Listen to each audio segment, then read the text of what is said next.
जम्मू कश्मीर के बेरोजगार नौजवानों को लेकर एक बहुत ही अच्छी खबर है। काफी देर से आप लोग ये जानते हैं कि हमारे पढ़े लिखे जो नौजवान हैं वो जो है वो घर में बैठे हुए हैं और नौकरी की तलाश कर रहे हैं। लेकिन आपको बताते चलें कि जम्मू कश्मीर में नेशनल कॉन्फ्रेंस की सरकार आने के बाद नौजवानों के अंदर एक उम्मीद की किरण जो है वो खिलती हुई नजर आ रही है और वो हर कोई ये सोच रहा है कि ये चुनी हुई सरकार जो है वो हमारे बारे में जरूर सोचेगी। तो आपको बताते चलें कि यहाँ पर जो एजुकेशन मिनिस्टर हैं स्कीना इत्तू जी, उनकी तरफ से एक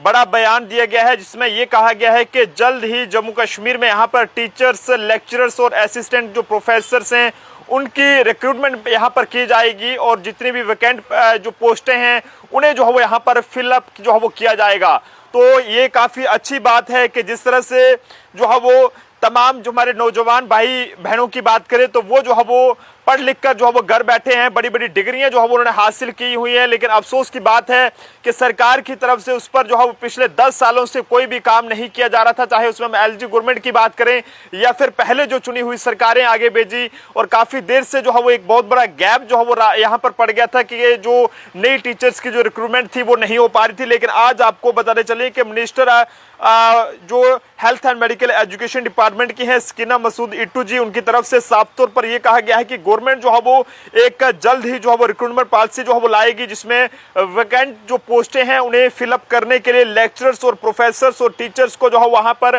रिक्रूट किया जाएगा। तो आप लोग भी जरूर अपनी अपनी राय साझा करें कि आप लोगों का इसको लेकर क्या कुछ कहना है, क्योंकि आप सब लोग ये बेहतर जानते हो कि जम्मू कश्मीर में बेरोजगारी बढ़ने से काफी ज्यादा जो असर है वो नौजवानों पर पड़ा है। आज नौजवान पढ़ा लिखा जो है वो घर में बैठा है और कुछ ऐसे भी नौजवान हैं जो कि गलत रास्ते पर चले जा चुके हैं, यानी कि नशे की लत में या फिर किसी और गलत रास्ते में। लेकिन ऐसे में अब उम्मीद यह है कि जल्द ही हमारे जो कई सारे नौजवान पढ़े लिखे हैं, बड़ी बड़ी डिग्रियां हासिल की हुई है, पीएचडी वगैरह करी हुई है, तो अब उन लोगों को जो एक उम्मीद की किरण है वो जरूर यहाँ पर देखने को मिलेगी। लेकिन हमारी स्कीना इत्तू मैडम से और साथ साथ जो यहाँ के सीएम हैं उमर अब्दुल्ला साहब, उनसे भी अपील रहेगी कि डोगरी लैंग्वेज को लेकर भी जो है वो खास ध्यान दिया जाए, क्योंकि कई सारे स्कूल ऐसे हैं यहाँ पर डोगरी जो है पूरी तरह से नहीं पढ़ाई जाती है। और जब स्कूल में जो है वो किसी भी क्लास की अगर डेटशीट आती है तो वहां पर जो है वो डोगरी का जो सब्जेक्ट होता है वो वहां पर मेंशन किया गया होता है, लेकिन किसी भी स्कूल के अंदर डोगरी का पेपर जो है वो नहीं लिया जाता है। तो लिहाजा डोगरी के ऊपर भी खास ध्यान दिया जाए। जिन